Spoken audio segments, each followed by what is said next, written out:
কয় নাজানো ভীষ্মৰে আছিল তো আগৰ পৰা আহিছে তথাপিও মোতকৈ ইয়াততো ভাল চলাব নোৱাৰে তো মই চলাওঁ বাইকখন হেল্ল' গাইজ তো স্বাগতম এটা নতুন ভিডিঅ'লৈ তো মই আছোঁ এতিয়া কামাখ্যাত তো কালি মানে আমি পেহীহঁতৰ তাত আছিলোঁ লগত আছে আমাৰ বিকাশ দা নমস্কাৰ বিকাশ দা কিবা এটা কৈ দিয়া তুমি মই এটা ইউটিউব চেনেলো খুলিছোঁ নতুনকৈ চ' এওঁ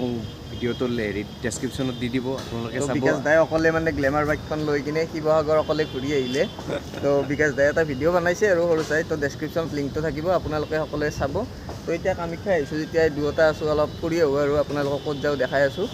তো চাই যাব আৰু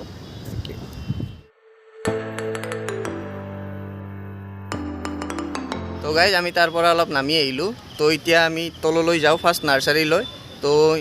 ই যিহেতু শিৱসাগৰৰ পৰা আহিছে তথাপিও মোতকৈ ইয়াততো ভাল চলাব নোৱাৰে তো মই চলাওঁ বাইকখন ইয়াক নিদিওঁ তো আমি কালিপুৰৰ ফালে যাওঁ এটা মন্দিৰ আছে বোলে ফাৰ্ষ্ট তাত যাওঁ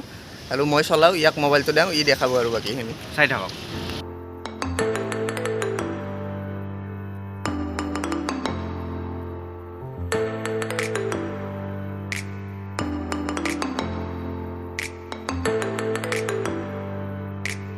তো গাইজ কালিপুৰৰ পৰা মানে অলপ সোমাই আহিলে পাই যায় চক্ৰেশ্বৰ মন্দিৰ এইটো পিছফালে আছে মোৰ মন্দিৰটো ভালকৈ দেখাই আছোঁ আপোনালোকক আৰু সেইটোফালে আছে ব্ৰহ্মপুত্ৰ নদীটো তো বঢ়িয়া ভাল লগা পৰিৱেশ এটা তো আমি এটা ভিতৰৰ ফালে যাওঁ আৰু আপোনালোকক দেখাই আছোঁ গাইজ এইটো হৈছে বাহিৰৰ পৰিৱেশটো আৰু এইটো মানে গেটটোৰ ইফালৰ পৰা আমি সোমাই যাম আৰু এইটো মন্দিৰটো আমি যাই আছোঁ আৰু আপোনালোকক দেখাইছোঁ বলা বিকাশ দা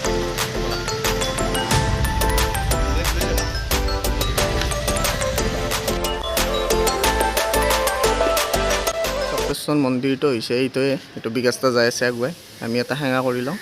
মানে ভিতৰত মোবাইল নিদিয়েতো আমি এটা সেৱা কৰি লওঁ আপোনালোকক দেখাই আছোঁ তো গাইজ আমি সেৱা কৰি ল'লোঁ ইয়াতে তো এবাৰ আপোনালোকে পৰিৱেশটো চাব পাৰে কি ধুনীয়া এইটো হৈছে আমাৰ ব্ৰহ্মপুত্ৰ নদী আৰু এইখন চাওক এইখন বিষ্ণুৰ কিবা চেষ্নাগ না সৰসজ্জা বুলি যে কয় এই সৰসজ্জা নহয় বিষ্ণু চেষ্নাগে চেষ্নাগ কিন্তু কিবা কয় নাজানো ভীষ্মৰে আছিল তো গাইজ নাজানো বেয়া চেয়া নাপাব ভাল লাগিছে কিন্তু আৰু এই তাৰ পৰা আৰু ভালকৈ দেখা পায় তো তাত যাম এইবাৰ কি ধুনীয়া বতাহ আহি আছে গাইজ ধুনীয়া মলয়া বতাহ এইটো হৈছে মন্দিৰটোৰ মানে পিছৰ অংশ আৰু ধুনীয়া জেগা গাইজ আমি এতিয়া তলত যাই আছোঁ তলততো কিবা এইবিলাক মূৰ্তি আছে আমি চাওঁ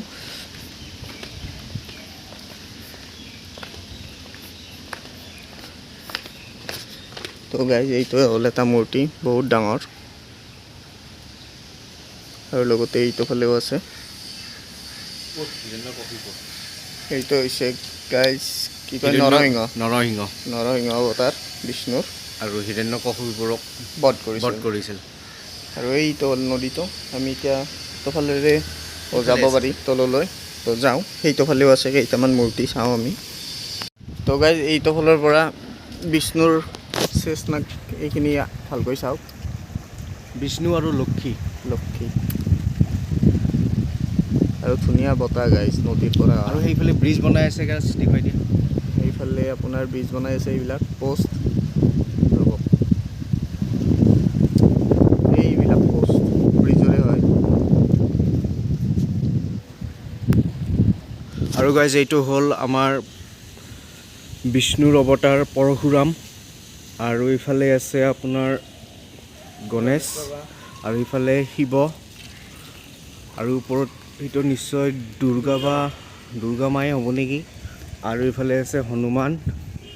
তো গাইজ আগতে বোলে মানে চক্ৰেশ্বৰ মন্দিৰত যেতিয়া আহে তেতিয়াই খোলা আছিল কিন্তু এতিয়া মানে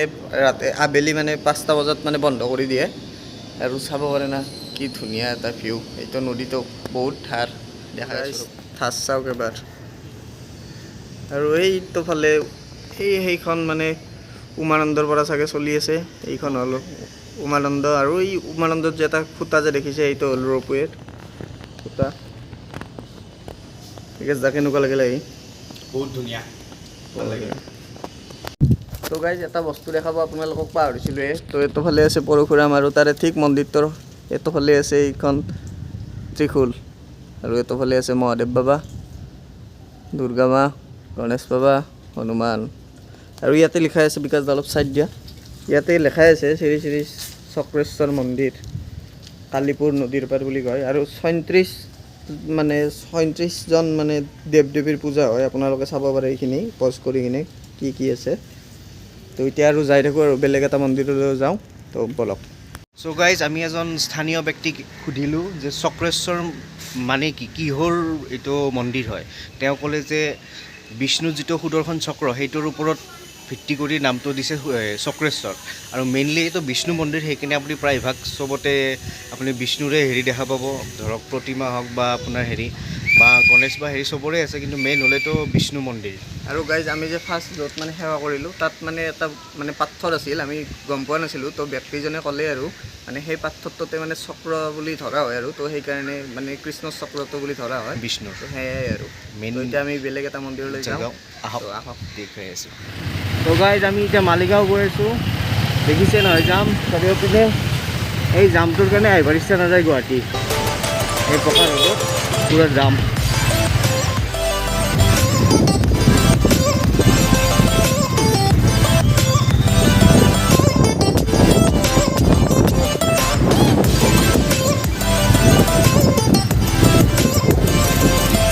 মালিগাঁৱত জামত আমি 1 ঘণ্টামান ফাঁচিলোঁ তো কালিপুৰৰ পৰা মালিগাঁও পাওঁতে আমাৰ 1 ঘণ্টামান লাগিল তো এতিয়া আমি আহি পালোঁ আৰু এটা মন্দিৰ মানে পাণ্ডুনাথ দেৱালয় বুলি কয় তো এইটোফালে আছে নদীটো তো আমি যাই আছোঁ এতিয়া মন্দিৰটোৰ ফালে মন্দিৰটোৰ পৰা এইখন হ'ল শৰাইঘাট ব্ৰিজ দেখা পাই পুৰা তো এইটোফালে আছে এতিয়া মন্দিৰটো বলক চ' গাইজ আমি আহি পালোঁ পাণ্ডু দেৱালয় পাণ্ডুনাথ দেৱালয় আৰু ইয়াত আছে মেইনলি আপোনাৰ গণেশ মন্দিৰ হয় এইটো ইয়াত গণেশ আছে আৰু ইয়াত আছে আপোনাৰ পঞ্চপাণ্ডৱত যিটো আপোনাৰ স্বৰ্গৰ যাত্ৰাৰ হেৰিটো দেখুৱাইছে সন্মুখত আছে যুধিষ্ঠিৰ পিছত ভীম তাৰপিছত দ্ৰৌপদী তাৰপিছত অৰ্জুন আৰু তেওঁৰ পিছফালে আছে নকুল সহদেৱ এওঁলোকৰ যিটো স্বৰ্গৰ যাত্ৰা আছিল সেইটো দেখুৱাইছে ইয়াত আৰু এইটো মেইনলি আপোনাৰ গণেশ মন্দিৰ হয় ধন্যবাদ তো গাইজ আজি আমি 2টা দেৱালয় চালোঁ তো আজিৰ ভিডিঅ'টো ইয়াতে আৰু যদি এই ভিডিঅ'টো ভাল লাগে কি কৰিব বিকাশটা শ্বেয়াৰ ছাবস্ক্ৰাইব কমেণ্ট আৰু লাইক তো বাই বাই গাইজ